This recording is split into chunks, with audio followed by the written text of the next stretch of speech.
Esto es increíble. El padre Luis Toro se enfrenta a una familia de adventistas en su propia casa. Veamos cómo termina. Para que este compartir sea para la gloria tuya y la salvación de los hombres. Gloria al Padre y al Hijo y al Espíritu Santo. Como era en el principio, ahora y siempre, por los siglos de los siglos. Amén. Del Padre, del Hijo y del Espíritu Santo. Bueno, aquí estamos para compartir. Si tienen alguna preguntita que hacer, pues con gusto. Aquí la manita, si tienen alguna preguntita a ustedes. De a mí me manda esto. Mi hermana le mandó una carta. Pues léame la carta y la explicamos. Sí, porque yo no sé leer. Yo no tengo lentes. Uy, pero es larga. Para compartirla, para que les enseñe. Sí, cadena nacional, venga, Ojalá, dale, dale. No importa. Dice, Su hermana es adventista. mi hermano es de la Reforma. De la reforma de los que no guardan el séptimo día. Él es al mentir, ellos guardan el sábado, pero ellos son Los radicales de esta religión. ¿Los radicales, los que guardan o los que no guardan? Que sí lo guardan. sí lo guardan, pero Ellos mismos son la parte radical, los que más. son vegetarianos, veganos. Ah, dale. Aquí le- No vayan pegados, no pasa. Dice, amigo Don, No vayan pegados. reciba un cordial saludo deseándole en gran manera que la gracia y la paz de Dios nuestro y de nuestro Señor Jesucristo sea con usted y los suyos. Le escribo estas cortas líneas en el fin de compartir de la palabra de Dios y además de decirle pues que mi familia le aprecia mucho por la obra que realiza. Pero sabiendo que Cristo está cerca y que se está llevando a cabo un juicio en el cielo, quiero que me diga en qué parte de la palabra de Dios dice que el sábado día santo fue cambiado.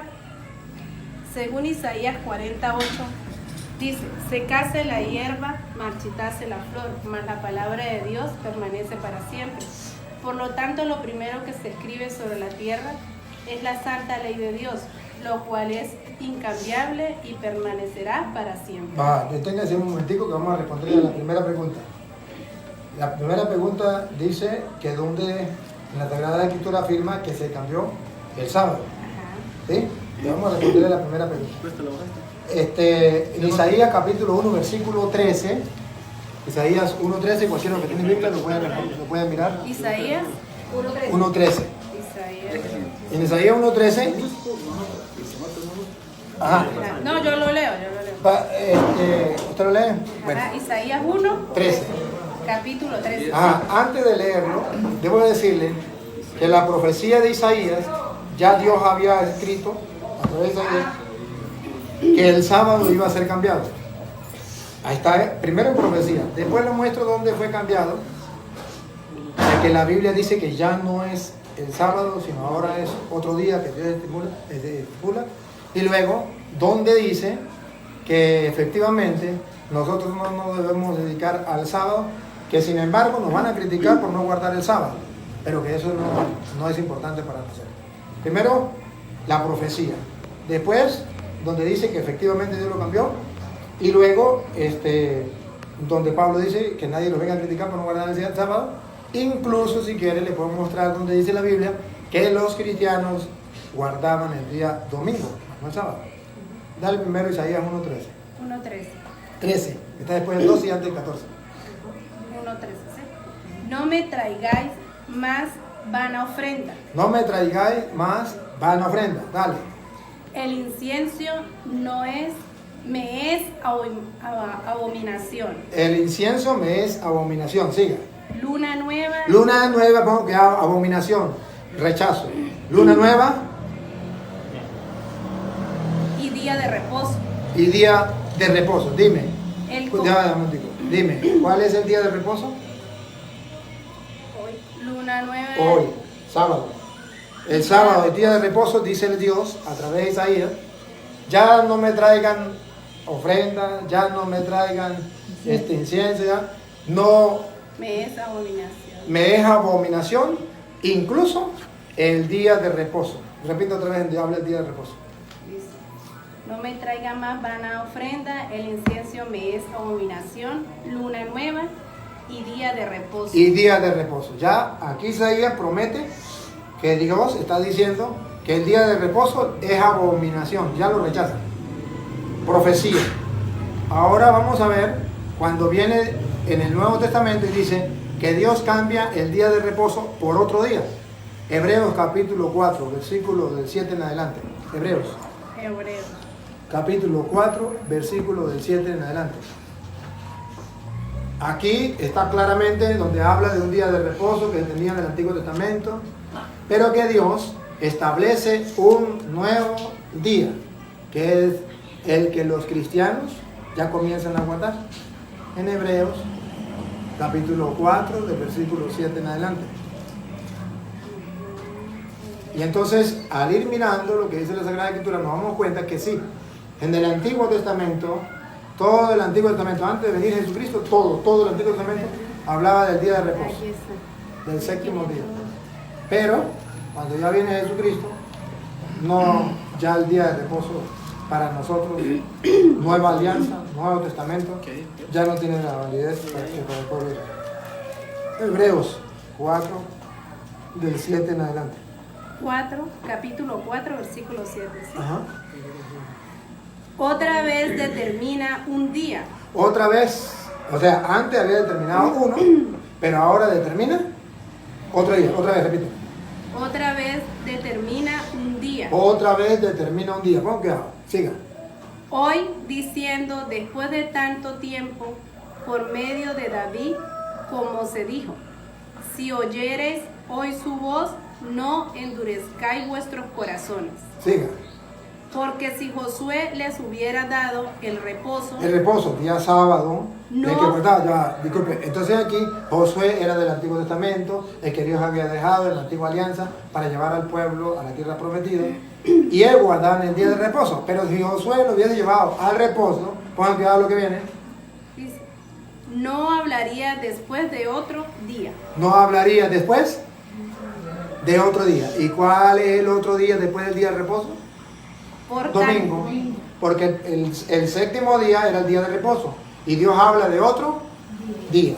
Aquí dice la Biblia que ya Dios nos habla de otro día, al punto que Colosenses capítulo 2 versículo 16, Colosenses 2:16. Ajá, ya, disculpe, padre. Ujú. Dice, entonces, ¿por qué dice aquí? Por tanto queda un reposo para el pueblo de Dios. ¿El mismo u otro? Porque el que ha entrado en su reposo también ha reposado de sus obras como Dios de las suyas. Ajá. Procuremos pues entrar en aquel reposo ¿En para aquel? que ninguno caiga en semejante ejemplo de desobediencia. Ajá, pregunto ahí, ¿está hablando del antiguo o del nuevo que Dios estableció? Si usted mira desde el 7, está hablando de otro día, otro reposo, no el del antiguo. El del antiguo no surgió efecto, porque lo llevó Moisés, lo llevó Josué, y ellos no lo llevaron a ese reposo. Ahora Dios establece un nuevo día de reposo, un nuevo día, otro. Y ese es el que nosotros buscamos, que es el domingo. Por eso nosotros no trabajamos el domingo, un día de reposo, un día de descanso. Disculpe, perdón. ¿Y por qué dice que el diccionario dice que el primer día de la semana? El domingo. Domingo significa el primer día de la semana. El primer día de la semana. No, perdón, domingo significa el día del Señor y es el primer día de la semana, el domingo, porque Dios dice que después del sábado, que era el séptimo, viene otro día. ¿Cuál es el otro día después del séptimo? El octavo. Pero como no hay un octavo día de la semana, se repite de nuevo. ¿Cuál viene después del séptimo? El primer día de la semana. Entonces, por eso se guarda el primer día de la semana. Pero luego le podemos mostrar en la Biblia donde los cristianos guardaban ese primer día de la semana. Ciertamente, queda un reposo. Ajá, disculpa. ¿Y por qué aquí en Hebreos 4 dice, por qué habla así, no? Temamos, pues, no sea que permaneciendo aún la promesa de entrar en su reposo, alguno de vosotros parezca no haberlo alcanzado, porque también a nosotros se nos ha anunciado la buena nueva como a ellos, pero no les aprovecho el oír la palabra por no ir acompañada de fe en lo que la oyeron. Pero los que hemos creído entramos en el reposo de la manera que dijo, por tanto juré, en mi ira no entrarán en mi reposo. ¿Cuál es la pregunta? Ajá, ¿por qué Dios dijo esto? Porque nosotros pensamos, el reposo del pueblo de Israel es símbolo del día en que nosotros muramos y entramos en descanso, que le colocamos a la persona cuando muere, que en paz descanse, que entre en el descanso. Entonces, ese descanso del sábado era símbolo de lo que era el cielo, el reino de los cielos, que un día teníamos que entrar. Pero resulta que Moisés no lo llevó al cielo, Josué no lo llevó al cielo. Entonces se hizo necesario el Mesías, que es el que nos lleva al cielo. Entonces queda ya un día de reposo para nosotros, es decir, queda una opción, una oportunidad de poder entrar al cielo. Jesucristo sí nos lleva al verdadero lugar donde vamos a descansar. Por eso a los muertos le decimos que en paz descanse, ellos sí entran en el descanso. Cuando Moisés, cuando Josué, cuando es el tiempo, nadie puede entrar al cielo, nadie puede entrar en el descanso. Ahora nosotros sí podemos entrar en el descanso. Y el sábado era un simbolismo de lo que sería la tierra prometida, porque ella debe saber que la tierra prometida es el cielo. Pero caminaban hacia la tierra prometida, ellos no la alcanzaron. Por eso tiene que venir Cristo, el Salvador, nos viene a salvar para llevarnos a la tierra prometida. Pero como aquello no nos pudo llevar, que era la antigua ley, la antigua alianza, los antiguos sacrificios, los antiguos sacerdotes, todo, entonces cuando Jesús viene y establece una nueva alianza, con nuevos sacrificios, con nuevos sacerdotes, con nuevas ofrendas, y Él sí nos puede llevar a nosotros al reino de los cielos, a la tierra prometida, o al día de descanso. Por eso aquí más adelantico, usted va a leer donde dice, Dios estableció un nuevo día, porque Josué no nos lo llevó. Si quiere sigue leyendo para que usted se dé cuenta, diga donde Josué no nos llevó al descanso. Sigue para que vea. Ay, disculpa. Ajá, entonces dice, aunque las obras suyas estaban acabadas desde la fundación del mundo, ¿por qué en cierto lugar dijo así del séptimo día?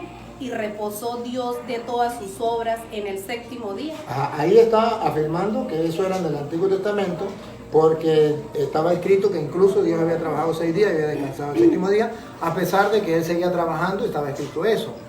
Eso es la afirmación de lo que era en el Antiguo Testamento. Pero luego viene a mostrar lo que es el Nuevo Testamento. Si usted observa, yo le muestro cuando da el paso para el Nuevo Testamento. Aquí está mostrando, en el Nuevo Testamento se decía esto y esto y esto. Pero en el Nuevo Testamento se dice esto. Cuando llega el Nuevo Testamento yo le muestro. Siga leyendo y yo le digo cuando pase. Lea lo último que leyó y yo le muestro cuando pasa el Nuevo Testamento. Ah, dice, y otra vez aquí no entrarán en mi reposo. Por lo tanto, puesto que falta que algunos entren en él, y aquellos a quienes primero se les anunció Antiguo la buena Testamento, nueva. Antiguo Testamento, ¿se da cuenta? Primero es el Antiguo Testamento. Ajá, siga. Se les anunció la buena nueva, no entraron por causa Antiguo Testamento, no entraron. por causa de desobediencia. Por desobediencia. Antiguo Testamento, ellos no entraron, no pudieron entrar en la tierra prometida, al reino de los cielos. Por causa de la desobediencia, no pudieron cumplir la ley. Era necesario una nueva alianza, un Salvador, un Mesías. Entonces, ese es el Nuevo Testamento. Vamos a quedar, dale.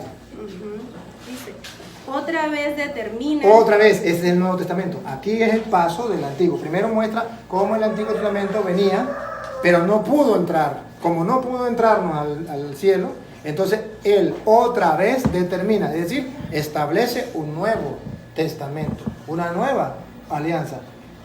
Aquella alianza no sirvió. Ahora determina una nueva alianza. Aquel descanso que Dios quería no se dio a cabo por la desobediencia. Ahora determina otro día. Bueno, otra vez, repítalo. ¿Determina? Otra vez determina un día. Determina un día. Hoy diciendo, después de tanto tiempo, por medio de David. El hoy significa que la antigua alianza ya pasó, que esa ya no es para nosotros. Ahora estamos en el hoy.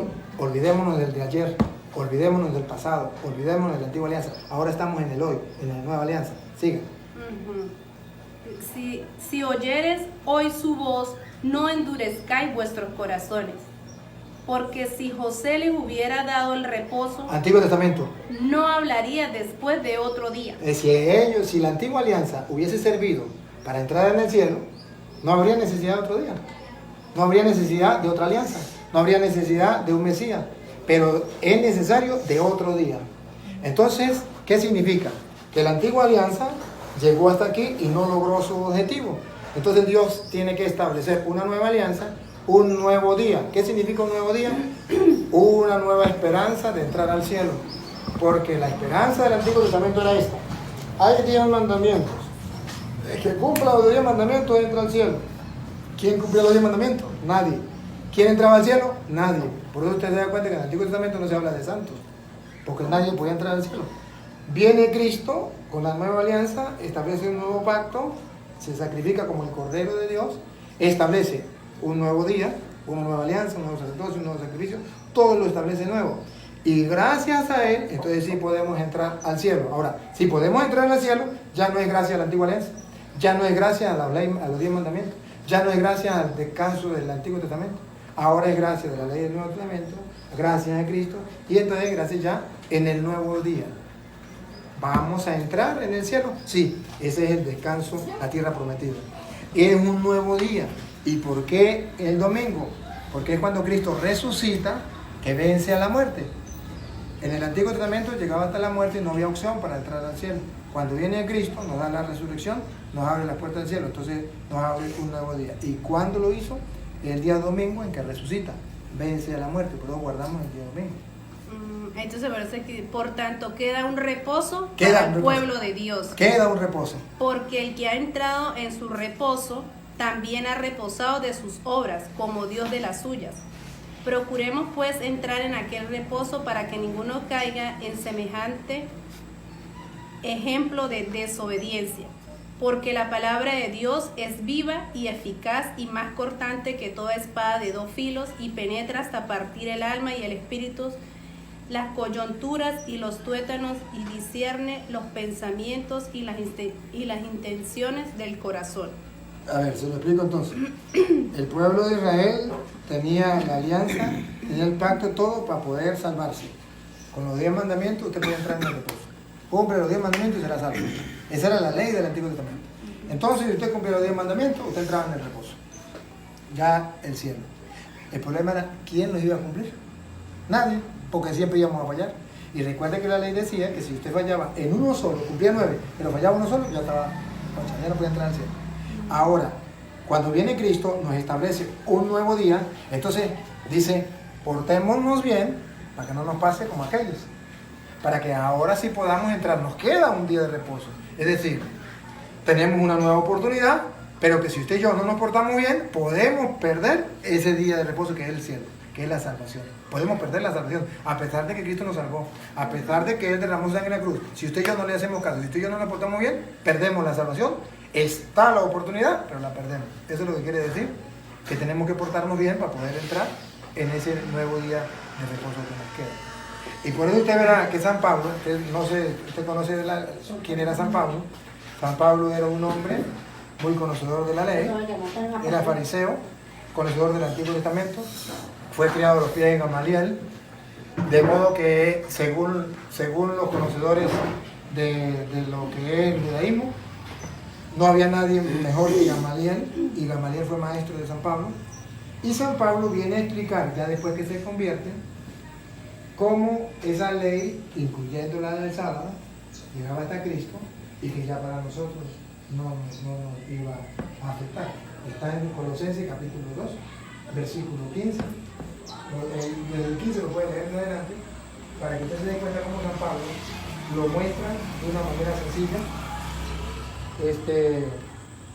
y clara, para mostrar que efectivamente el día sábado llega hasta Cristo. Colosenses 2, sí, léalo de 16, Colosenses 2:16.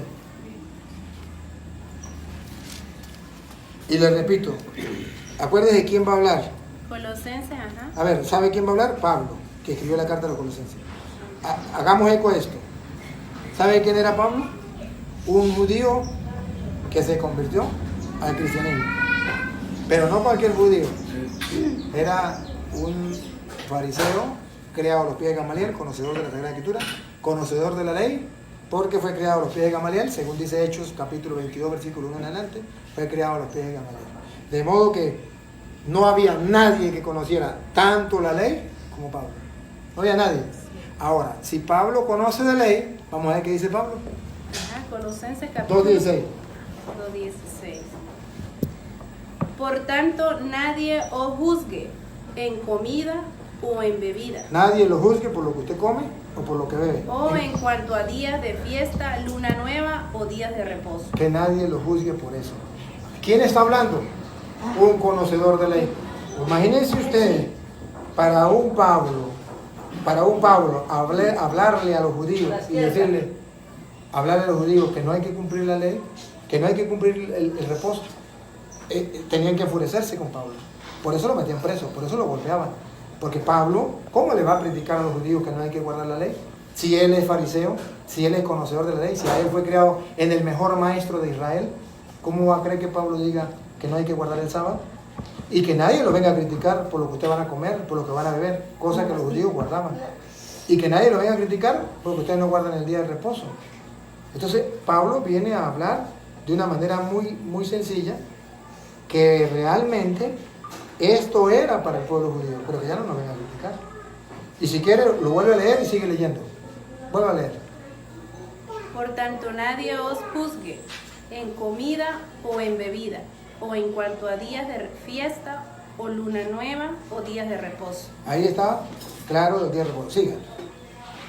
Por lo cual es sombra de lo que haya, todo lo que es sombra de lo que ha de venir. Eso era sombra de lo que venía a venir. El Antiguo Testamento era sombra de lo que sería el Nuevo Testamento. Sigue. Pero el cuerpo es de Cristo.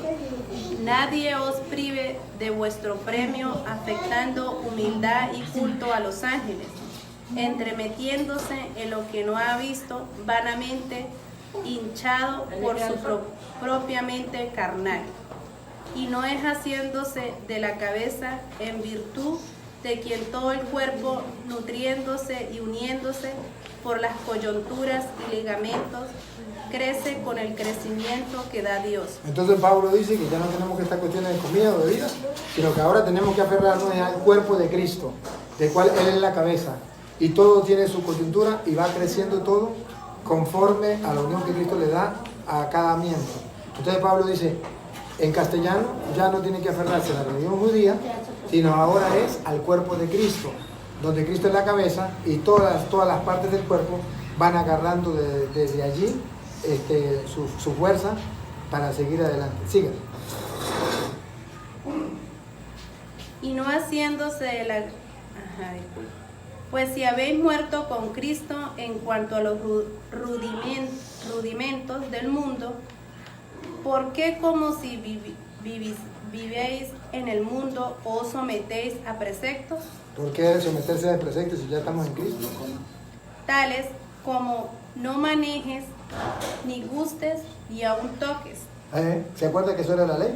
No podían, el día sábado no podían manejar, no podían caminar, no podían comer cualquier carne, no podían comer cualquier pescado o algunas clases de pescado, algunas clases de comida no podían comer. Entonces Pablo dice, si estamos en Cristo, ¿por qué esa ley de que no maneje, no coma, no toque? Eso ya pasó, eso era en la antigua alianza.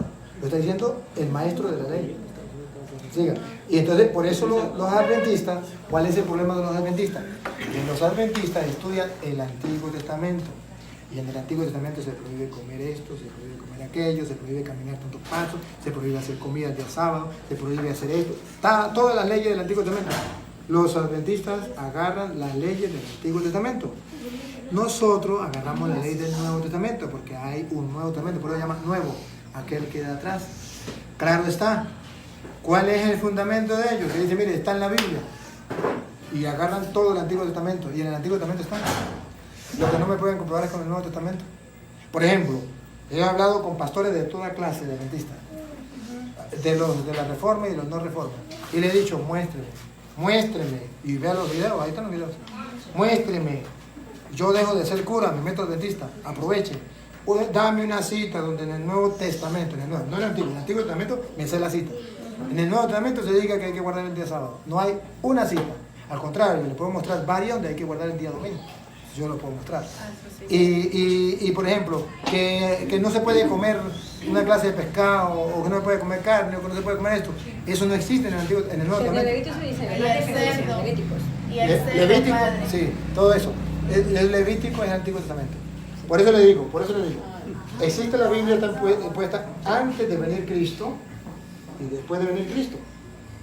Los adventistas tienen un problema, que centran toda su doctrina antes de venir Cristo, que eso era para el pueblo judío. Los cristianos, por eso nos llamamos cristianos, porque seguimos a Cristo, porque le hacemos caso a Cristo. Los cristianos decimos, Cristo enseñó esto, vamos a hacerle caso a Cristo. Ya sabemos que en el Antiguo Testamento se decía esto, eso lo sabemos, pero somos cristianos. Como somos cristianos, ¿a quién le tenemos que hacer caso? A Cristo. En ningún momento Cristo dijo, no coman esto. En ningún momento dijo Cristo, guarden el día sábado. En ningún momento dijo Cristo eso, ni los apóstoles, ninguno de ellos. Entonces, todo lo que ellos muestran es del Antiguo Testamento.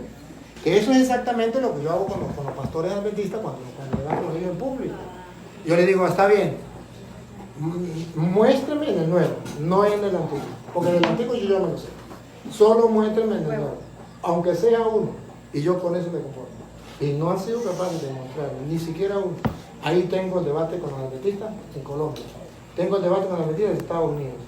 Y hay otro adventista que también está el debate ahí. Ahí están filmados, ahí están grabados, con pastores.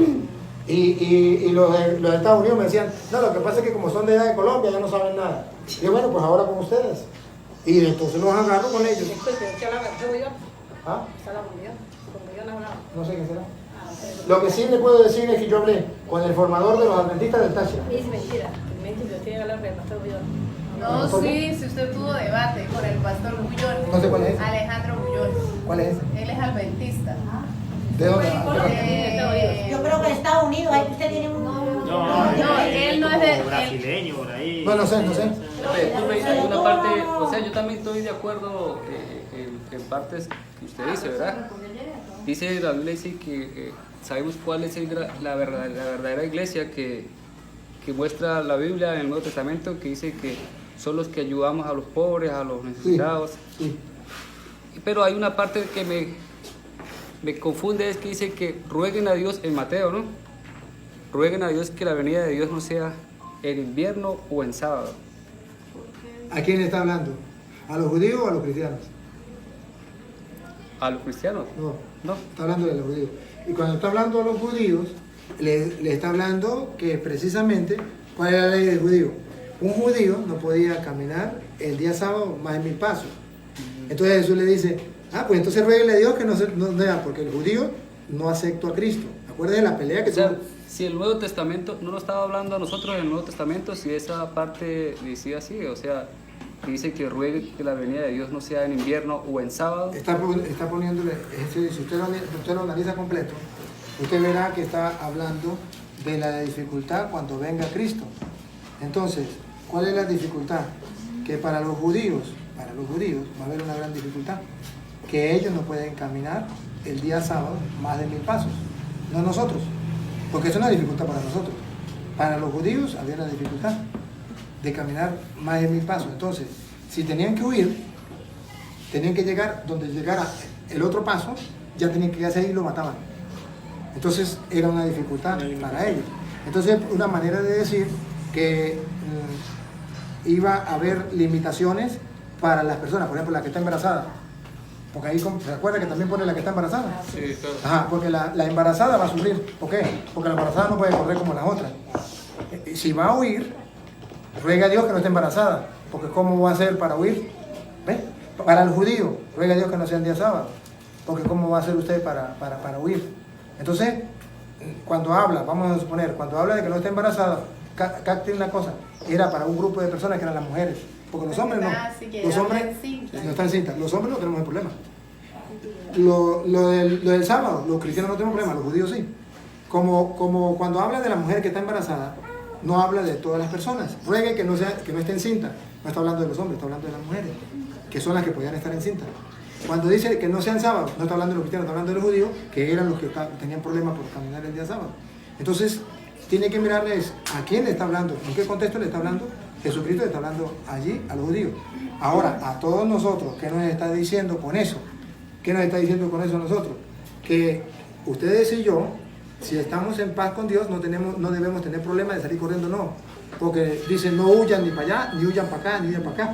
¿Se acuerda que dice que no huyan? Sí. Porque dice que el que esté con él va a estar tranquilo. El que no está con él va a salir corriendo. Y si va a salir corriendo, mejor que no esté embarazada, mejor que no sea judío. Porque entonces, ¿cómo va a salir corriendo? Entonces es ver de que, ¿se acuerda que dice donde está el muerto, ahí llegan los buitres? Pone el ejemplo. Es decir, no hay necesidad de que usted vea que va el fin del mundo, voy a salir corriendo. ¿Para dónde? Mejor me quedo, espero la venida del Señor gozosamente. Entonces, por un lado, le explica que los cristianos tienen que estar serenos, tranquilos, que no tienen que huir. ¿Para dónde van a huir si ya es el fin del mundo? Me quedo tranquilo. Los que no son cristianos se van a desesperar. Y entre esos, los judíos, que no quisieron aceptar al Señor. Y el desespero más grande, que si es el día sábado. Pero la otra pregunta que yo tengo es que, los adventistas se hacen mucho referencia al día sábado, ¿verdad? Sí, Y el católico mucho al domingo. sí. Aquí en Romanos 14 dice, Ajá. 14:5 dice, unos dan preferencia de un día, más otros juzgan iguales todos los días. Dice, cada uno esté completamente convencido en su mente en lo que cree. O sea, entonces quiere decir que ni es domingo ni es sábado. Ajá. Que quiera creer. Hay que estar con Dios.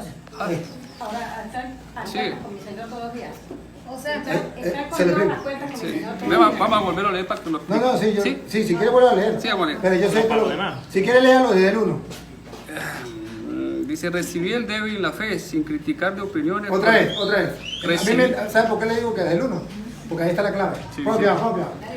Dice, recibí al débil en la fe. Al débil en la fe. Observen que hay que recibir al débil en la fe. Hay personas que son débiles en la fe. Y ahí es donde tenemos que detectar cuál es el fuerte y cuál es el débil. Nosotros queremos ser fuertes, no queremos ser débiles. Pero ¿quiénes son los débiles y quiénes son los fuertes? Pongan cuidado. Dale. Dice, sin criticar opiniones, porque uno cree que se puede comer de todo, otro que es débil come vegetales. El que es débil, come vegetales, como los adventistas. Por ser débil, no dice que son fuertes en la fe. Dice que son los débiles en la fe. Entonces dice, ¿qué tenemos que hacer con ellos? ¿Mandarlos a matar? No. ¿Qué tenemos que tener? Paciencia con ellos. Hay que aceptarlos. Son débiles en la fe. Nosotros somos fuertes en la fe. ¿Por qué? Porque no andamos pensando que comer esto o no comer esto. El que es fuerte en la fe sabe que Cristo ya nos redimió de todas esas leyes. Entonces, comemos lo que nos pongan en la mesa. El que es fuerte no anda pensando que si no guardó el día sábado, pues se va para el infierno. No, el que es fuerte sabe que Cristo es el que nos va a salvar, que el día no es el que nos salva a nosotros.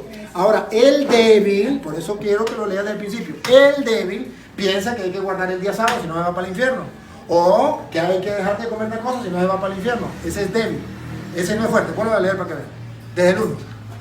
Dice, recibí al débil en la fe, sin criticar de opiniones, porque uno cree que se puede comer de todo, otro que es débil come vegetales. El que es fuerte dice que se puede comer de todo. El que es débil, solo vegetales. Se le respeta. Entonces la Biblia dice que hay que respetarle. Por ejemplo, nosotros, los católicos, respetamos a los adventistas. Nosotros no los mandamos para el infierno, ni mucho menos. Le decimos, eso no es lo que manda el Señor. Pero no los mandamos al infierno porque coman vegetales. Los respetamos. ¿Quieren comer vegetales? Coman vegetales. ¿Quieren guardar el día sábado? Guarden el día sábado. Pero eso no es lo que manda el Señor. En la iglesia católica se respeta. Se respeta. Se les dice así. Se les dice, eso era del Antiguo Testamento. Eso es para los débiles. Eso no es para nosotros. No se les debe criticar, como dice Pablo. No se les debe criticar. Sino al contrario. No se les debe juzgar. Juzgar significa mandarlos al infierno. Eso se llama juzgar. Juzgar no es decirle, eso está mal, eso no es juzgar. Eso más bien es evangelizar, predicar. Una cosa es evangelizar y otra cosa es juzgar. Juzgar es cuando usted dice, esta persona ya va para el infierno. Ya estoy haciendo un juicio. Yo me nombro juez y estoy dando un dictamen, ya, predico, me va para el infierno. Mientras que predicar es decirle, la Biblia dice esto y dice que esto no es correcto. Eso no es juzgar, eso se llama predicar, eso se llama evangelizar. La gente no comprende una cosa y la otra. Entonces cuando usted le dice a un borracho, esto no es correcto, no tome licor, conviértese, no me juzgue. Cuando usted le dice a un homosexual, eso no es correcto, eso es pecado, dice, usted me está juzgando. No, juzgar es que yo le diga, maldito, para el infierno. Usted es un homosexual, usted no tiene salvación, se va para el infierno ya. Lo estoy juzgando. Una cosa es juzgar y otra cosa, evangelizar, predicar. Entonces, aquí está, según la Biblia, dice que hay débiles en la fe y hay fuertes en la fe. El débil come solo legumbres, el fuerte come de todo. El débil guarda el día sábado. El fuerte, no importa. Que es, por ejemplo, en la iglesia católica, si usted no puede guardar el domingo, usted puede ir a misa el sábado. No hay ningún Eso es lo problema. que me explico aquí en el capítulo 5. Dale para que vea. Sigue, no, pero siga para que se Siga leyendo. El que come no menosprecia al que no come, y el que no come no condenes al que come, porque Dios lo ha recibido. ¿Quién eres tú para que juzgar al siervo ajeno? Para su propio Señor está en pie o cae, pero se afirmará porque el Señor tiene poder para sostenerlo. Ahí, deténgase un momentico. La diferencia, la iglesia católica hace caso a eso, cosa que no hacen los adventistas. Los adventistas dicen, los católicos están condenados porque no guardan el día sábado. Están juzgando sin ellos ser el Señor. Ellos no son el Señor, ya el Señor es el que tiene que juzgar. Pero sin ser el Señor, nos juzgan. Nosotros decimos, esto no es lo correcto, pero no juzgamos. ¿Qué es la diferencia? ¿Ve? Siga. Uno da preferencia de un día más que otro juzga iguales todos los días. Cada uno esté plenamente convencido en su mente. El que observa cierto día, lo observa al honor del Señor. El que come, come en honor del Señor, porque da gracias a Dios. El que no come, no come en honor del Señor, y da gracias a Dios. Porque ninguno de vosotros vive para sí, ni muere para sí. Si vivimos para el Señor, vivimos, y si morimos para el Señor, morimos. Así sea que vivamos o muramos, del Señor somos. Porque para eso Cristo murió, resucitó y volvió a vivir. Muy bien, entonces ahí está la explicación. Ahí está la explicación, que a usted no lo va a salvar si usted guarda un día o si guarda otro. Eso no lo salva ni a usted ni a mí. Y los católicos... Le hacía yo la pregunta porque usted decía que por eso nosotros guardamos el domingo. O sea, porque en una parte de la Biblia dice que hay que guardar el domingo. O sea, no nos va a salvar si guardamos el sábado o el domingo. Perfecto, ahí estamos claros.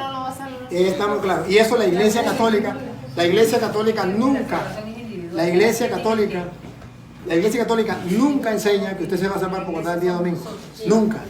Mientras que los adventistas dicen que si usted no guarda el día sábado, usted se condena. Eso es otra cosa muy distinta. Sí, claro. Entonces, San Pablo está diciendo, si uno guarda un día, perfecto, lo guarda para el Señor. Si otro no lo guarda, bueno, no hay ningún problema, porque eso no nos salva a nosotros. Ahora, si eso no nos salva, ¿por qué guardar el domingo? Eso es otra cosa. Nosotros los católicos guardamos el domingo no porque nos salve eso, sino porque tenemos un motivo para qué reunirnos el domingo. Porque en las Sagradas Escrituras está que los cristianos se reunían el día domingo y que Jesucristo confirmó esa reunión de los domingos con los apóstoles. Por ejemplo, cuando los cristianos, Cristo muere, ellos guardaban el sábado, lo estaba en el Antiguo Testamento. Cuando Cristo muere, a partir del día de la resurrección que comienza el Nuevo Testamento, Antiguo Testamento muere con la muerte de Cristo. Nuevo Testamento nace con la resurrección de Cristo. Con la resurrección de Cristo, el primer día, cuando Cristo resucita, ya hecho Juan 20, del 1 en adelante, Juan 21, dice que Jesucristo resucitó el día domingo, y ya lo sabemos. Sí, claro. Pero en el versículo 19, ustedes van a ver cómo antes de Cristo subir al cielo, porque Cristo resucita, vive con los apóstoles un rato, y luego sube al cielo. Antes de Cristo subir al cielo, usted verá que los cristianos ya no se reúnen el sábado. Si ustedes observan, antes de Cristo morir, los apóstoles se reunían el sábado con Cristo. Pero cuando ya Cristo muere y resucita, ya no se reúnen el sábado. Ahora se reúnen los domingos. Y ahora Cristo resucitado confirma a los apóstoles que ellos deben guardar el domingo. ¿Cómo sabemos que los confirma? Porque en 2 ocasiones que se le aparece después de la resurrección, ellos están reunidos el día domingo y Cristo precisamente llega.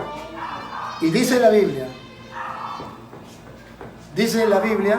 que efectivamente es las puertas cerradas. Ustedes van a ver que las 2 partes que Cristo se reúne con los discípulos el día domingo, las puertas están cerradas y Él, a pesar de que las puertas están cerradas, entra. ¿Qué está diciendo teológicamente la Biblia? Que Él confirma, aplaude a los apóstoles que estén reunidos el día domingo.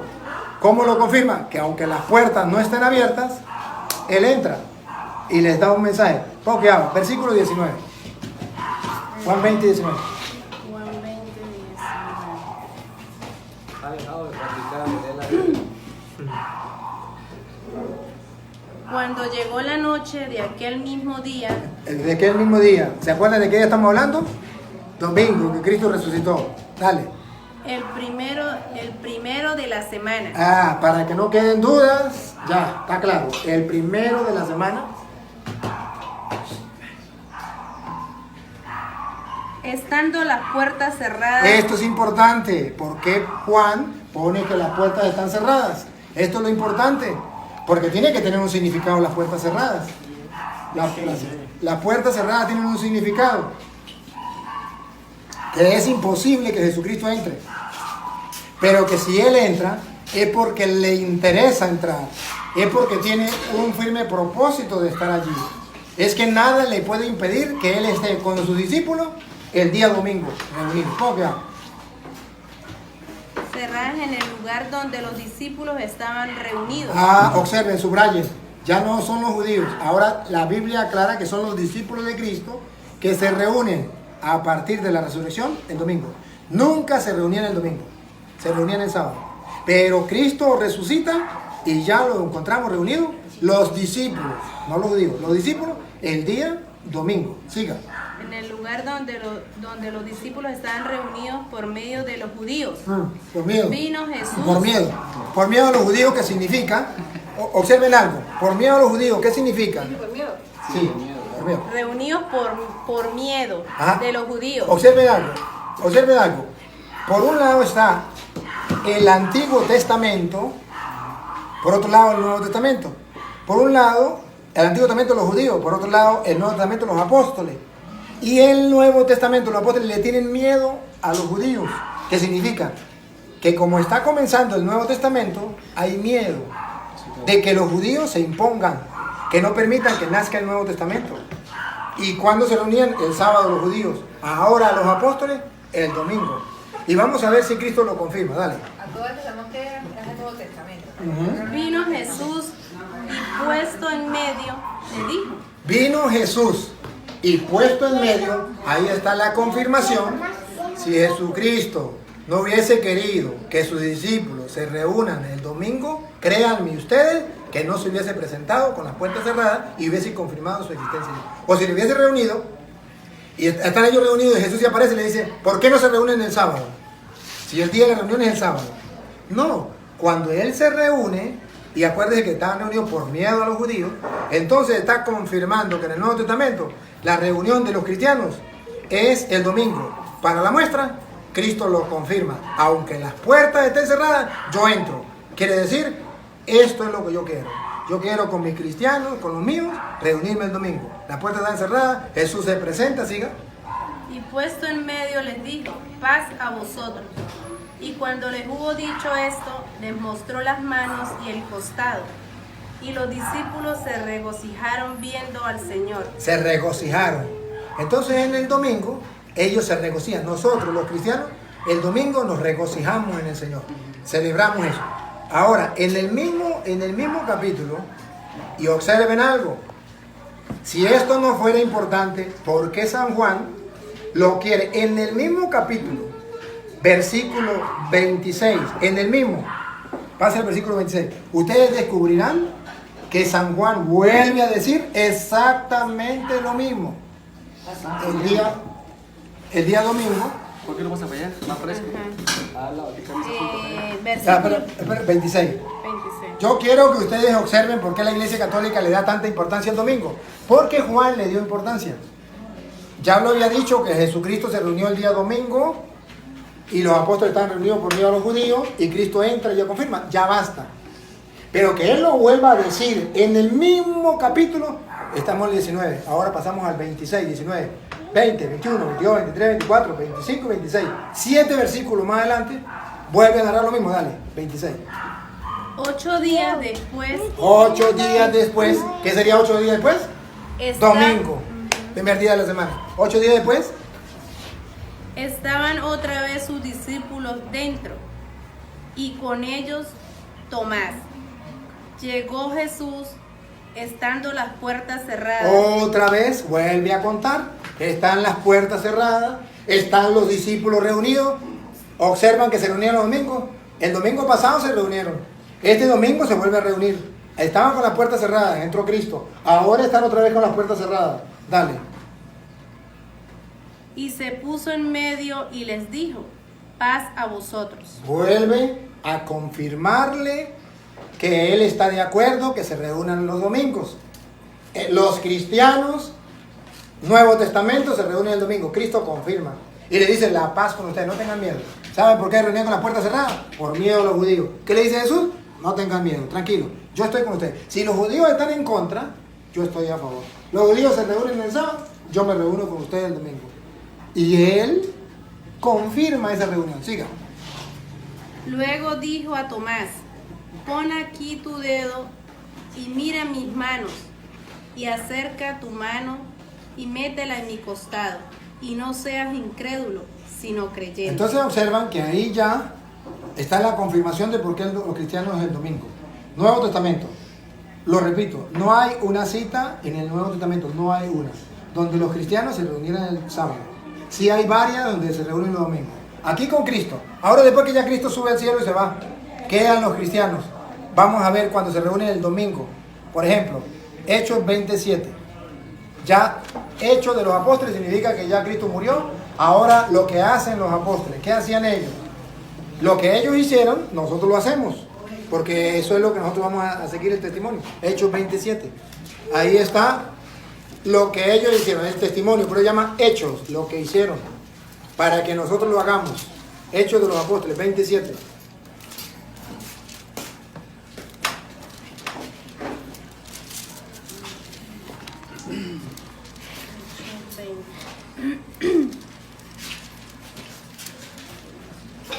Hechos 20, 7. versículo 7. Visita despedida de Pablo. El primer día de la semana. Repítalo, escuche.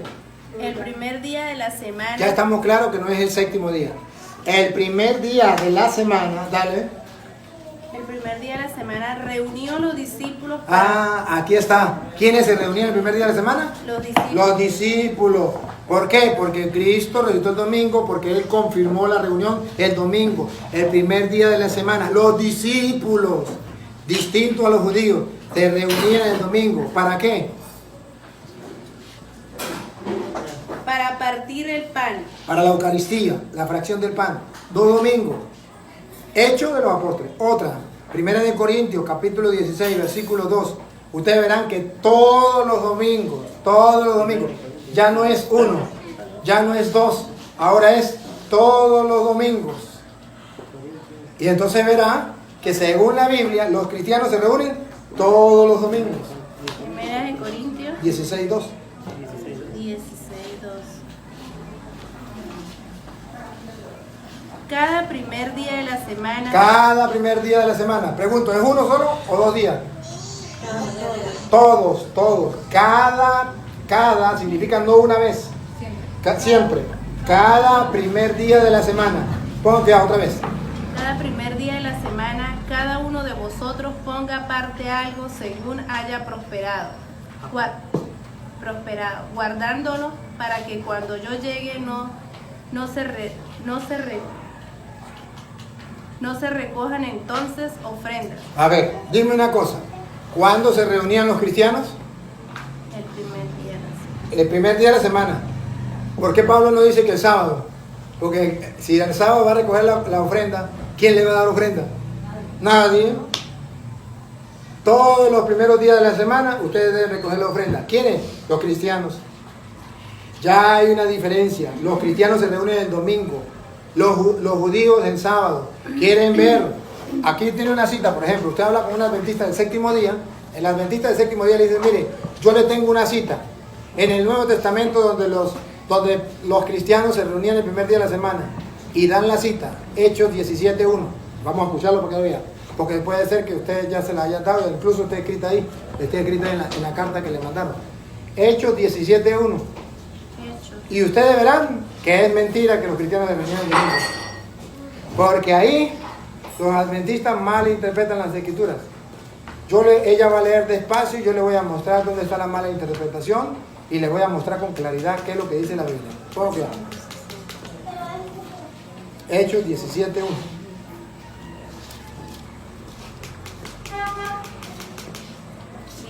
7:1.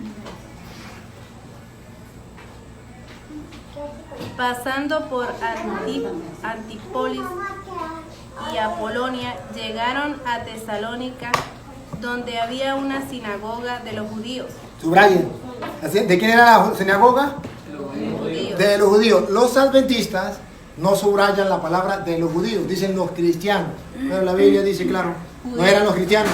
La Biblia dice que eran los judíos. Pero el adventista no le lee a usted esto. Le pasa así por alto y usted no se da cuenta.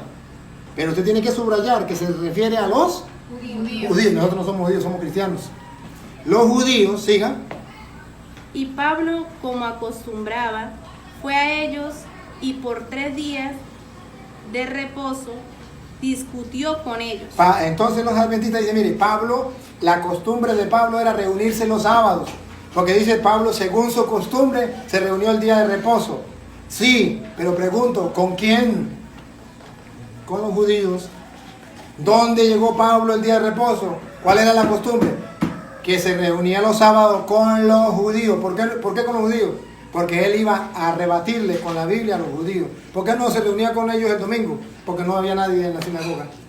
Era el sábado que Pablo los encontraba reunidos y le predicaba. Los adventistas, para engañar a la gente, dicen, Pablo tenía la costumbre de reunirse los sábados. No leen el 2, lea lo último que leyó. A ver, donde dice, Pablo según su costumbre. Y Pablo... Esto es lo que leen los adventistas. Los adventistas no le leen lo anterior. Si quieren, hagan la prueba. Escuchen a un adventista para que vean. No le van a leer el versículo anterior. El adventista le lee aquí. Pablo. Y Pablo, como acostumbraba, fue a ellos y por 3 días de reposo discutió con ellos. Ahí está la mentira de los adventistas. Dice, Pablo se reunía con los cristianos el sábado, como era su costumbre. No era con los judíos. Con los judíos. Y discutía, ¿cómo que hago? Discutía con ellos. Discutió con ellos, declarando y exponiendo por medio de las Escrituras que era necesario que el Cristo padeciese y resucitase de los muertos, y que Jesús, a quien yo os anuncio, decía él es Cristo.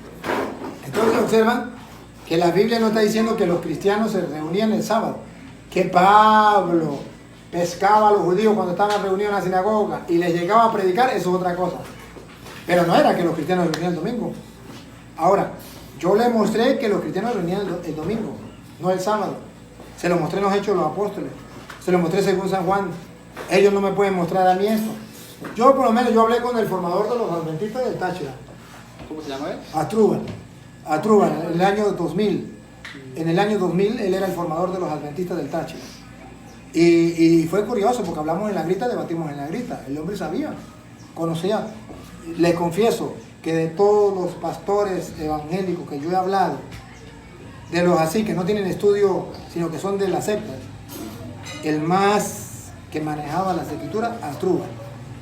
Lo reconozco porque ese hombre sí conocía las escrituras. Y él llegó y me retó en público. Y me dijo, 10 puntos que usted no me puede refutar. Y si usted me lo refuta, no tengo respuesta. Y me meteré a católico. Y me sacó los 10 puntos. Y los 10 puntos se los refuté. En público. Estoy agarrando el teléfono, decía un momentico, voy a pedir permiso público presente. Voy a llamar a uno de mis maestros. Llamaba. No, ya le di esa cita y me la tumbó. No, ya me di esa cita y me la tumbó. Ya va, disculpe, voy a llamar a otro. Llamó como a 5. Al final me dijo, señor cura, esta cita yo nunca las había leído. Sí. Yo le prometo que me voy a estudiar, me voy al Brasil, me voy a estudiar. Cuando yo esté preparado vengo. Y si no, si yo no encuentro una cita en el Nuevo Testamento donde diga que hay que guardar el sábado, yo me meto católico. Le dije, si la encuentra, me busca, yo me meto adventista. Al año, él se fue. Al año yo tenía que irme y llegó y estaba en la misa. Cayó que el pastor en la misa. Cuando en el momento de la paz, le dije, ¿eres Asdrúbal? Le dijo, sí. Le dije, bueno, ¿no andaba para Brasil por antes? Dijo, sí. Pero supe que lo habían cambiado y vine a decirle que todavía no he encontrado la cita. Le dije, ajá, pero está en pie. Si no la encuentro, yo me meto católico donde esté. Y le dije, ¿cómo le va por allá? Dijo, me va muy bien porque allá no hay ningún toro que me haga la mala vida, que me haga la guerra. Y me dijo, Mamá, ¿te quiere que sigamos hablando sobre el sábado o no? ¿O no? ¿O tiene alguna preguntita? Haga la Yo quería preguntita. hacer otra pregunta. Sí, pero- Bastante, pero quizás. No, pues pregunte. Bueno, la pregunta mía ya esto, sabemos que el sábado ni el domingo nos salva, ¿verdad? O sea, pero la otra pregunta mía es, ¿usted cree que los católicos, para mí tampoco creo que los católicos o los adventistas salvan, o sea, se nombra como religión, Ahí sí es un lío. ahí Ahí sí hay un problema. Ahí sí está equivocado usted. no digo yo, me explico, la pregunta que yo me hago, ¿no? Se la voy a responder y usted mismo me puede buscar una línea. Lea más. Mira. Aquí O sí sea, hay- porque yo A ver. la pregunta la hago por esto, porque el apóstol Pablo dice que dice que no seamos de Apolo o de Atenas, o sea, de una religión ¿De o qué de otra. No. Dice, no dice eso. Dice que no seamos de Apolo, ni de Cefas, ni de Pedro, Eso que sí. seamos de Cristo. Que seamos de Cristo. Entonces no me quite Cristo. Sí, señor, sí es. Tenemos que ser de Cristo. O sea, no soy tampoco tan leor bastante, ¿no? No, pero es que cuando usted me quita Cristo, Sí, sí, usted me hace creer que nada salva. Esa es verdad. Me salva Cristo. Y si usted, esa cita está en Primera de Corintios, capítulo 1, versículo 10 en adelante, que usted lo va a escuchar para que usted se dé cuenta de qué es lo que está hablando Pablo. Y lo vamos a leer porque exactamente me encanta que usted me dé esa cita. Y ahí está la explicación. Porque ciertamente Pablo dice, yo no puedo decir que soy Apolo. Es decir, si Cristo ya dejó una religión, yo no me puedo ir con la de Apolo.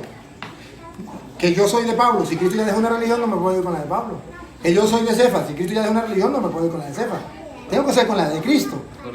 ¿Sí? Léalo para que vea. Ajá, 1 Corintios. 1:10 en adelante.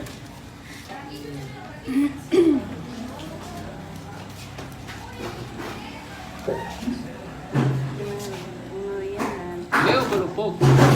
Pero sí, cuando consigo esas partes me quedan sonando, ¿eh? Muy bueno, es bueno que le haga la pregunta.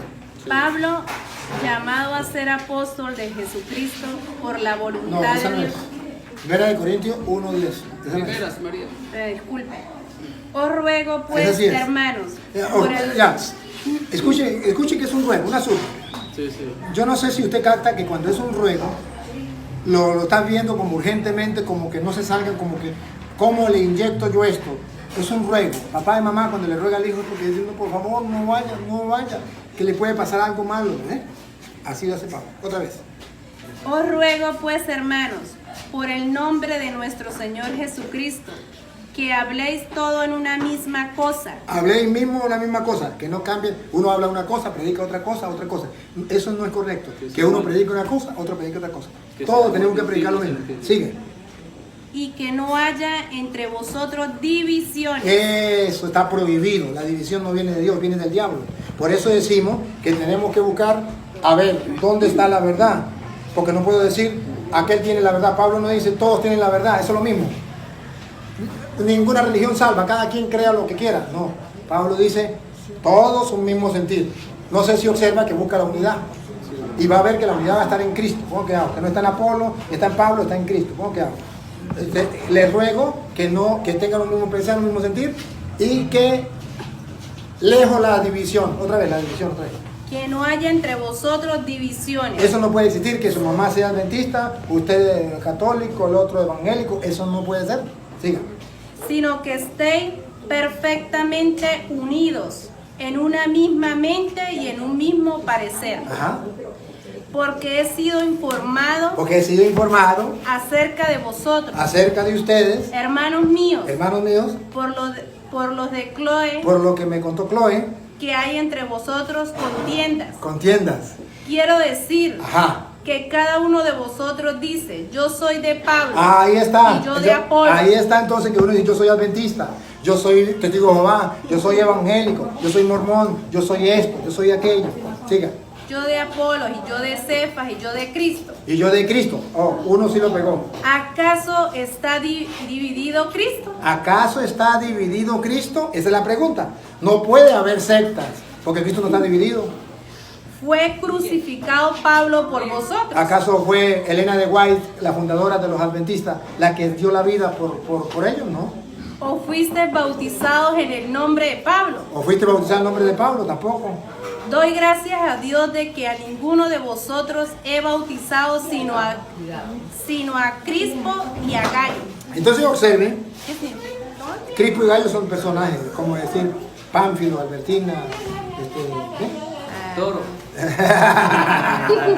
Ajá. Entonces observen que Pablo está en contra de la división. Pero ojo, usted no me puede decir que Pablo me sacó a Cristo. Pablo dice, ¿acaso fue aquel que dio la vida? Fue Cristo. Entonces Pablo está en contra de todas aquellas sectas que no centran la atención en Cristo y se separan. Pero no puedo decir, todas las religiones es lo mismo, porque si todas las religiones fueran lo mismo, entonces ¿por qué Pablo se convierte? ¿Por qué Jesús convierte a Pablo del judaísmo al cristianismo? ¿Por qué? Podría decir que se salve ahí, pero tampoco puedo decir ninguna. ¿Y la de Cristo? Tampoco. Pero tiene un nombre, sí, O sea, traduciendo lo que él quiere decir es que si Cristo dio alguna señal de un nombre de una iglesia como tal. Se dio una señal, no una, sino muchas. Muchas señales de lo que es la iglesia de Cristo. ¿Por qué nosotros sabemos que es la iglesia católica? ¿Por qué sabemos? Estamos convencidos que es la iglesia católica. Por varios motivos. Las señales que Cristo dio. En primer lugar, que Cristo sí fundó una iglesia, una sola. Y ustedes deben saberlo. En Mateo 16, 18, está escrito en la Biblia, búsquenlo. Mateo 16, 18, Cristo sí fundó una iglesia. Que haya personas que digan que Cristo no tiene ninguna iglesia, se le respeta. Pero está en la Biblia que Cristo fundó una iglesia. 16. Mateo 16, 18. Cristo fundó una sola iglesia. Y que haya personas que digan, no, Cristo no fundó ninguna iglesia, se le respeta, pero no se le cree. Porque aquí, al que tenemos que creerle es a Cristo. Ajá. Dale.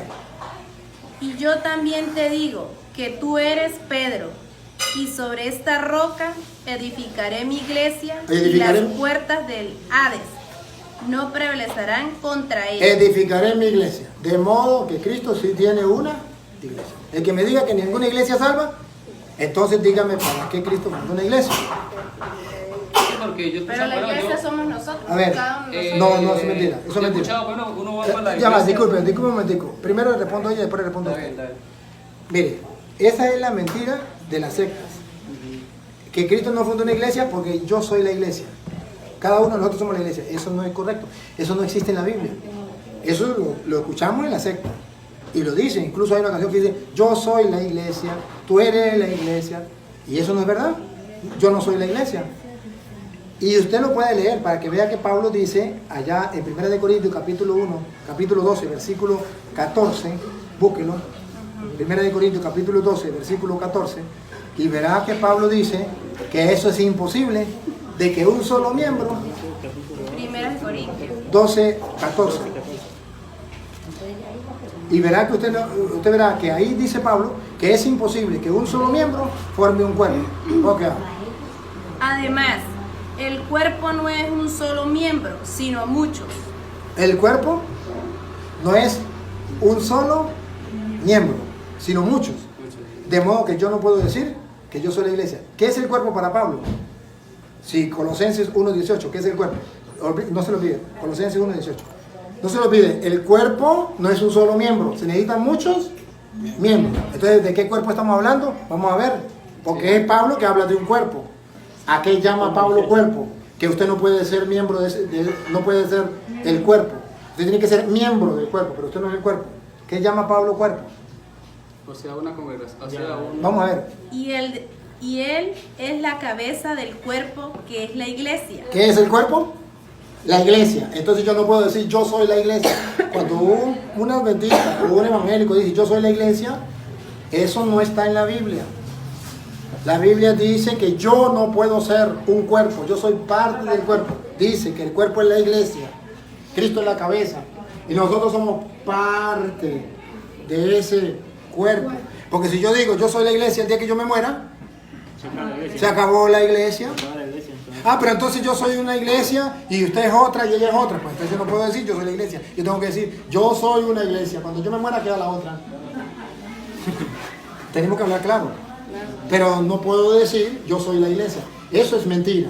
Yo soy parte de la iglesia. Eso sí es verdad. Pero entonces Cristo funda una iglesia.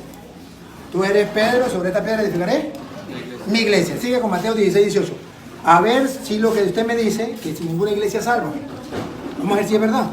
Lo que diga Cristo, yo le creo. ¿Y cuál es el fundamento? ¿Por qué nosotros decimos que la iglesia de Cristo es la iglesia católica? En primer lugar, porque cuando Cristo funda la iglesia, le dice a Pedro, tú eres Pedro. Sobre esta piedra o esta roca edificaré mi iglesia. De modo que Cristo es el constructor. ¿Cómo sabemos que es el constructor? Porque dice, yo edificaré. En ese momento, Él no dice, yo soy la roca. Dice, yo soy el constructor. Yo edifico. Léalo para que se dé cuenta otra vez. Y yo también te digo que tú eres Pedro y sobre esta roca edificaré mi iglesia. ¿Quién es el constructor? ¿Pedro o Cristo? Cristo, yo voy a edificar.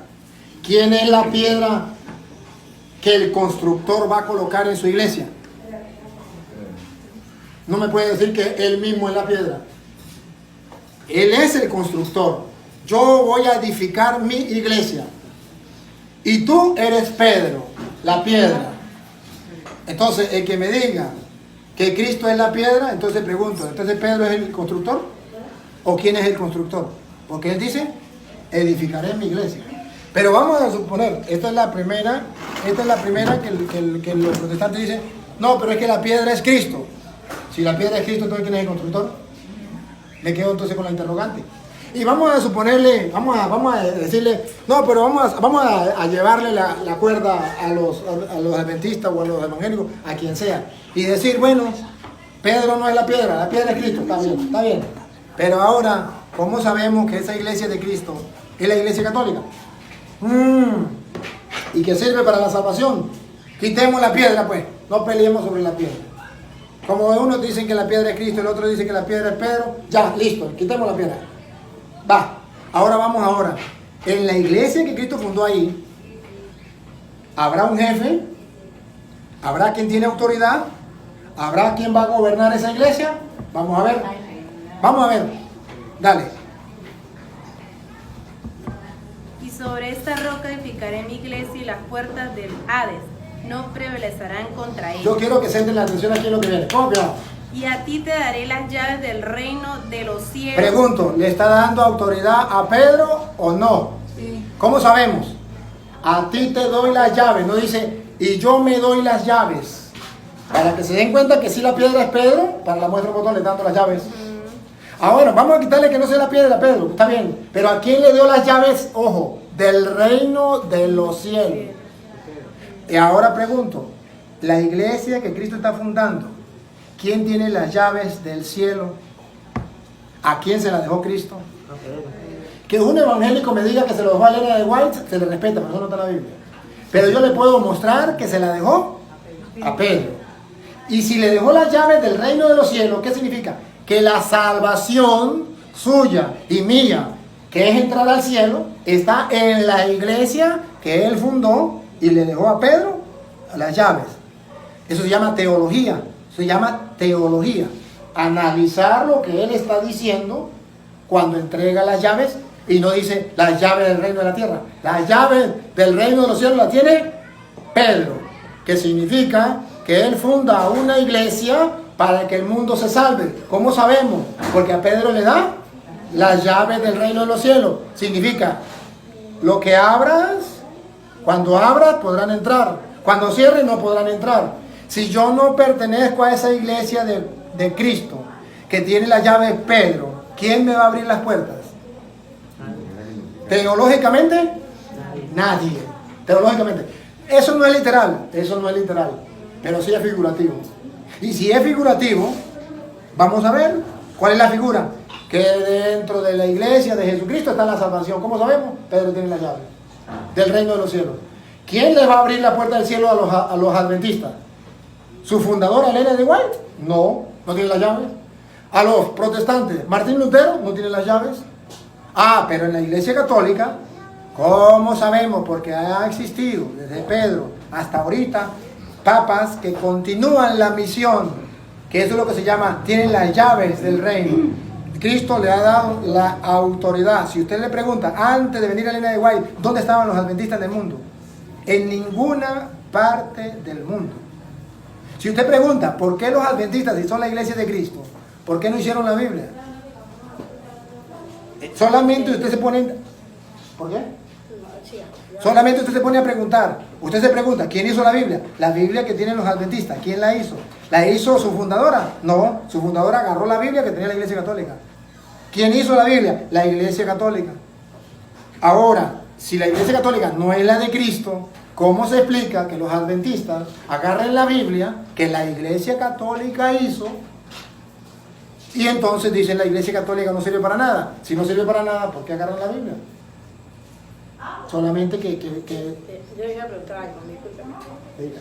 Cuando la persona muere en pecado y con decir misa y Padre Nuestro y echar agua bendita de santa.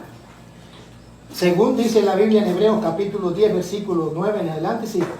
Si muere en pecado. No. No, si muere en pecado, si muere en pecado, sabemos que el que muere en pecado no se salva, se condena. El que muere en pecado se condena. Lo que no sabemos es si va para el infierno o para el purgatorio, pero ninguna persona que muere en pecado se salva. Hay que buscar en vida al Señor. Pero también se puede, después de muerto, orar por ellos y ofrecer sacrificio por ellos para el perdón de los pecados. Dice la Biblia, sí lo dice. Que a usted no lo haya mostrado, yo se lo puedo mostrar, pero la Biblia lo dice. ¿Dónde dice para buscar? ¿Quiere que se lo muestre? ¿De una vez eso? ¿O sigo con él? No. ¿La pregunta de él? No, hay que responderle a todos porque... Va. Voy con ella. Me lo vamos a mostrar con ella. A ver, antes de hacerle la pregunta, yo quiero para que analicemos el texto. Porque, y ustedes lo van a escuchar. Miren la pregunta que le voy a hacer a ella y miren la respuesta que ella me va a dar. Y lo que voy a decir lo voy a hacer basado a lo que ella diga. A ver, miren, hermano. Usted tiene un hijo. No lo permita Dios, ese hijo se fue por mal camino. Dios le favorezca. Agarró mal camino. ¿Usted podría orar por su hijo para que se convierta? No, la pregunta es, ¿usted como mamá podría orar por su hijo para que se convierta? Cuando está en vida, antes de morirse. Sí. En vida sí. Segunda pregunta. Escuchen la respuesta de ella. Después no me puede decir que no. Porque después me va a decir que no. Y espero que no me diga que no porque ya lo estamos grabando. Ajá.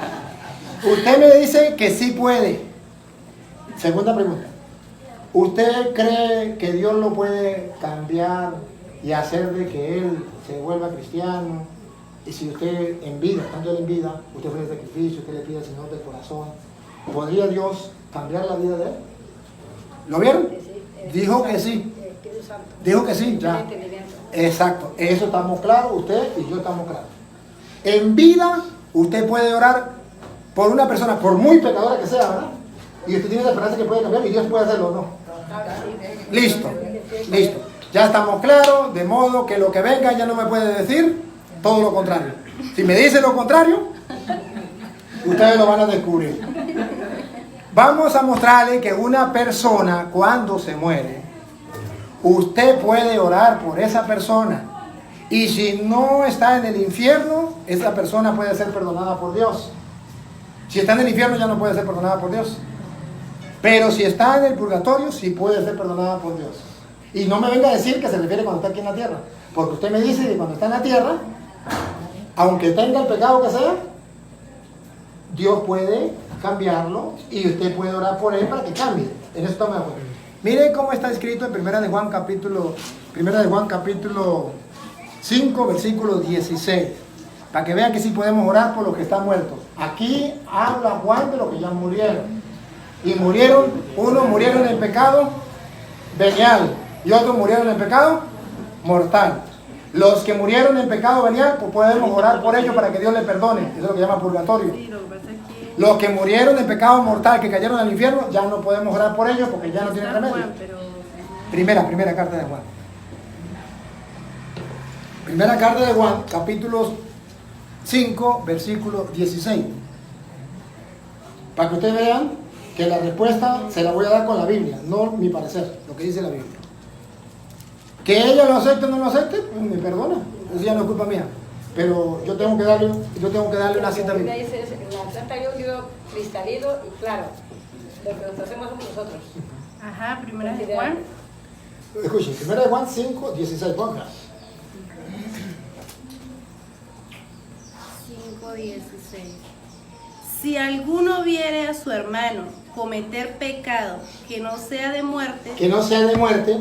Y ojo, escuchen. Si alguien vio a un hermano cometer pecado que no sea de muerte, que no lleve al infierno, siga.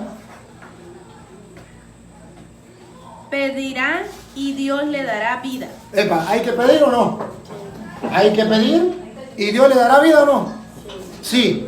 Nosotros los católicos decimos eso se refiere a la gente que está en el purgatorio. Ella me puede decir, no, eso se refiere a los que están vivos. ¿Cómo sé que es a los que no están vivos? Que los que ya murieron, pongan cuidado. Porque dice, si alguien cometió un pecado que no sea de muerte, que pida y sea perdonado. Y pongan cuidado lo que viene. Si alguno viera a su hermano cometer pecado que no sea de muerte, pedirá y Dios le dará vida. Esto es para los que cometen pecado que no sea de muerte. Que llamamos purgatorio, que están en el purgatorio, siga. Hay pecado de muerte, Hay pecado de muerte, el infierno. por el cual yo no digo que se pida. Por el cual yo les digo, no se puede pedir. Entonces se refiere a los vivos o a los muertos. Porque ella me dice que por un vivo que haya cometido el pecado, por muy grande que sea, se puede pedir y Dios lo puede cambiar. Pero aquí dice San Juan que por una persona que haya pecado, que sea un pecado de muerte, no hay que pedir. Porque ya no hay remedio. No se refiere a los vivos, se refiere a los que están muertos. Porque a los vivos, ella me dice que por muy grande que sea el pecado de su hijo, ¿se acuerda que lo dijo? Que sí se podía convertir y que sí iba a orar y que Dios le iba a escuchar. Entonces no estamos hablando de los vivos, porque todos sabemos que de los vivos, mientras están vivos, se puede orar por él para que Dios lo cambie. Pero aquí dice que cuando es un pecado que ya es de muerte, que llamamos infierno, ya no hay remedio. Pero cuando es un pecado que no lleva a la muerte, que llamamos nosotros pecado venial, purgatorio, sí se puede pedir para que Dios le perdone. Si quiero leerlo otra vez desde el 16. Padre, no una persona que se ahorque.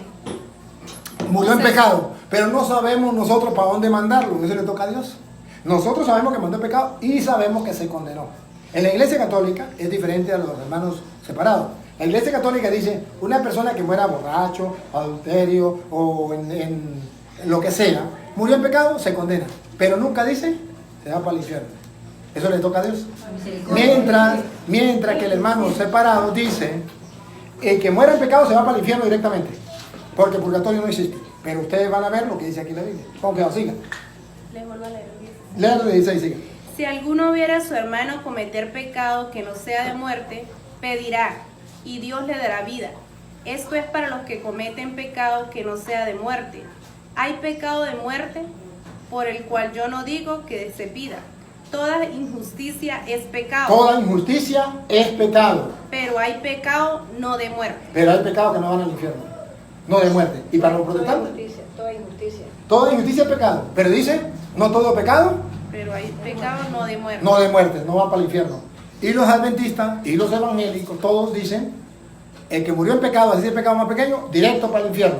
Y dice la Biblia, no, eso es mentira. Hay pecados que no son de muerte. Entonces, ¿a quién le creo yo?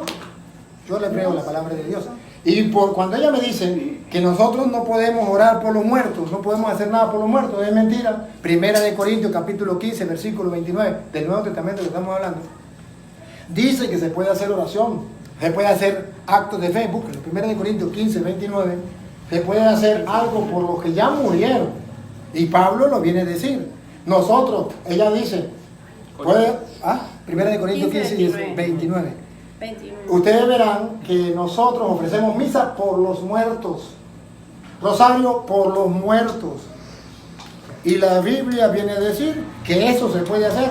Pongan cuidado que se hacía algo por los muertos. Dale. De otro modo, ¿qué harán los que se bautizan por los muertos? ¿Qué hacían? Si de ninguna manera los muertos resucitan. Observen, ¿qué hacían los cristianos por los muertos? Se bautizaban, hacían un acto de fe. Por ejemplo, personas que se convertían. Recuerden que estamos cuando se estaban convirtiendo, no habían cristianos, se estaban convirtiendo en pueblo pagano. Y entonces se les predicaba. Había muerto un familiar, había muerto en pecado. ¿Qué decía la gente? Yo quiero que esa persona se salve. ¿Qué le mandaban a hacer? Bautizarse por los muertos. Lo dice ahí, Marisa. Léalo. De otro modo, ¿qué harán los que se bautizan por los muertos si en ninguna manera los muertos resucitan? ¿Para qué bautizarse por los muertos si los muertos no necesitan? Si los muertos se murió muerto el perro y se acabó la sarna, ¿para qué bautizarse por los muertos? ¿Por qué pues se bautizan los muertos? ¿Para qué? No, ¿por qué? ¿Por qué pues se bautizan los muertos? Mm. ¿Y por qué nosotros peligramos a toda No, hora? esa traducción está mal. No es, Busca la otra, Miriam. luego con la otra. La traducción no es bautizar a los muertos no se bautizan. Se bautizan por los muertos, como dice al comienzo. Repítalo. Por eso. Sí, ¿Por ahí qué hay un error. pues se bautizan por los muertos? Ah, ahí sí, que lo leíste mal, mami. Leíste mal, me asustó. Me asustó. Ahí sí, se bautizaban por los muertos. Nosotros no nos bautizamos por los muertos, ya no nos bautizamos, pero celebramos la misa por los muertos. Oramos por los muertos. Rezamos el rosario por los muertos. Ellos se bautizaban por los muertos. No estaban bautizados, pero había muerto un familiar que había muerto en pecado. Según dice San Juan, se podía orar si no era pecado de muerte. Vamos a bautizar por los muertos. Vamos a celebrar la misa por los muertos. Ahí Pablo dice. Sí, así llaman los sacramentos por los muertos. Entonces, esto es lo que los evangélicos no aceptan. Porque a ellos les enseñaron que muerto el perro se acabó la sarna. Claro está, si muerto el perro se acabó la sarna, ¿para qué vamos a rezar por los muertos? Pero la Biblia dice que sí podemos hacerlo. Pero yo escuchaba. Ajá, ¿y por qué nosotros peligramos a toda hora? Dice aquí la pregunta. A toda hora, mamita, porque nos podemos morir en cualquier momento. Os aseguro, hermanos, por la gloria que de vosotros tengo en nuestro Señor Jesucristo, que cada día muero. Entonces el peligro, Pablo dice que él todos los días toma conciencia que muere. Entonces San Pablo, que cada día muere, significa que él todos los días se imaginaba que iba a morir hoy. Por ahí la cosa. Eso. Ah, iba a decir otra preguntita. Entonces la pregunto yo. Pregunte. La otra pregunta es que ¿por qué los sacerdotes no se casan? O sea, ¿por qué no deberían? Porque Dios dejó dos clases de dones. Una clase es el matrimonio y otra clase de don es el celibato. Que los hermanos separados no han visto en la Biblia el segundo don, han visto uno solo. Los dos son dones de Dios. Y hoy yo le voy a mostrar los dos dones así, con la Biblia ella. Usted va a mirar que son dos dones que los evangélicos, en el afán de estar en contra de la Iglesia Católica, si la Iglesia Católica dice A, ellos dicen B sin analizar la Biblia, solamente por llevarle la contraria. Sí. Pero al analizar la Biblia usted va a ver, ponga cuidado, Mateo capítulo 19, versículo del 9 en adelante, usted va a ver que el matrimonio es un don y el celibato es otro don. Mateo 19, 9 en adelante. 19, 9. Yo quiero que usted observe que son dos, que los evangélicos dicen solamente uno, matrimonio, más nada. La Iglesia Católica dice uno el matrimonio y otro el celibato. Okay. He leído, perdón María, antes de leer, ¿Qué celibato? he leído varias partes del Nuevo Testamento donde dice que el sacerdote o el pastor debería casarse. Sí. Se debería casarse. Se lo puedo mostrar Porque también. dice que cómo, Se lo puedo mostrar. cómo va a enseñar si no tiene, o sea, cómo va a dar un consejo a una pareja de cómo criar a sus hijos si no tiene hijos. O sea, no, me refiero a eso lo digo yo, ¿no? Pero dice, o sea, lo que yo entiendo, ¿no? Lo que yo entiendo de esa manera. ¿Por qué debería estar soltero, o sea, o casado? Bueno, yo lo voy a mostrar con la Biblia. Lo que diga la Biblia a usted le queda más claro que lo que yo. Ahora, lo que sí le puedo tumbar ese argumento que usted me está dando, que es un argumento que no tiene consistencia. Sí. Yo, por ejemplo, yo estaba hablando un día en público y me dice un pastor, señor cura, ¿cómo usted siendo soltero puede aconsejar a una persona que es casada? Usted no tiene experiencia. Sí. Para poder aconsejarla, a esa persona tiene que tener experiencia. Sí. Y se echó a reír porque estaba burlando de mí. No. Y entonces me pasó el micrófono. Y yo le dije, pastor, ¿usted alguna vez ha aconsejado a algún homosexual? Me dijo, sí. Le dije, muy bien, hay que tener experiencia. Porque sin experiencia no le puede aconsejar. Se tumba por eso. Se tumba por... Ahora, O sea, hemos sido muy así, muy esto. Leo poco, o sea, pero cuando leo un poquito, eso me queda tocando, me gusta.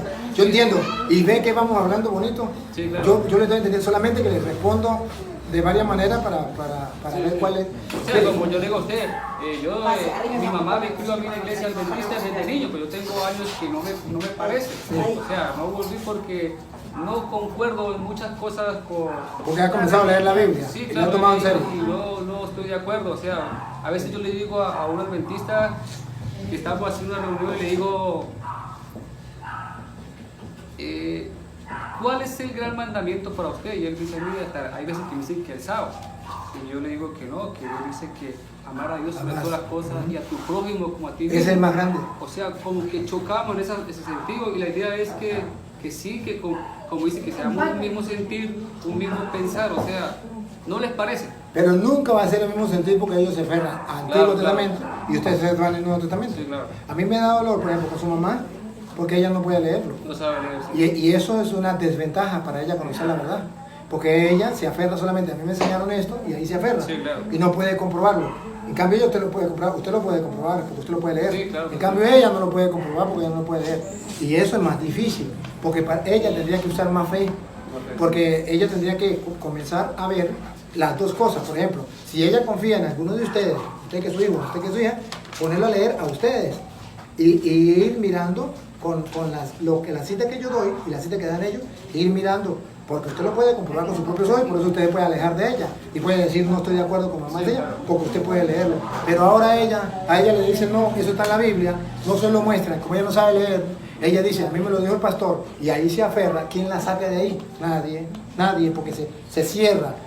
Lo que el pastor diga, eso es, porque yo no sé leer, y cualquier cosa que usted le diga, yo no sé leer, y con eso cerró la puerta. Hay otro, pero perdón, no me, hay otro capítulo que dice que... no, pero no me dejen sin responderle. Eso no lo podemos saltar. Pero Sí, ya no, sino que hay una parte que dice una parte que dice la Biblia, que dice que también me queda sonando cuando lo leo, o sea, me queda sonando, dice que no nos dejemos doctrinar por nadie. O sea, Sí, pero hagamos una cosa. primero con la segunda, primera. Hagamos una cosa, téngala ahí y me la dice porque no le voy a responder ninguna. Está bien, está bien. Ajá. Entonces, va, yo sí paso.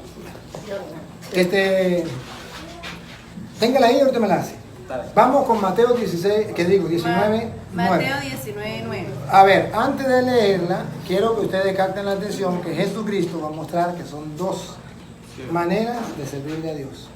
Una, dale.